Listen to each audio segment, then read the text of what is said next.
أعظم حدث رياضي اليوم في الأولمبياد. أرشد نديم من دولة باكستان يكتب التاريخ في رياضة رمي الرمح.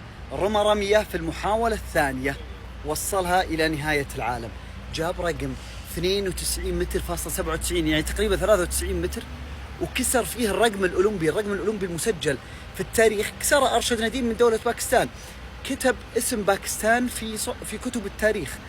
باكستان من عام 92 ما جابت ميداليات، هذه آخر ميدالية جابوها في 92، ومن 84 أولمبياد لوس أنجلوس ما جابوا ذهبية من ذاك الوقت. ففي فرحة كبيرة اليوم جدا في دولة باكستان. بحط لكم فيديو للشعب الباكستاني هناك وقديش الفرحة الكبيرة اللي صارت، وتغريدات من المسؤولين. اليوم تويتر وكل الصحف والإعلام كان يتكلم عن أرشد نديم اللي كتب التاريخ. كان في منافس له هندي، الهندي حتى ما قرب منه. أرشد نديم مع ضعف الإمكانيات يرسل رسالة إلى كل الرياضيين واللاعبين: تقدر تصل للطموح وتقدر تكتب التاريخ لدولتك إذا كان عندك عزيمة وإصرار وشغف إنك تستمر وتوصل إلى الهدف اللي أنت حاطه. اللي سواه اليوم باختصار أرشد نديم، فتح كتب تاريخ الأولمبياد، كتب تاريخ جديد لدولة باكستان.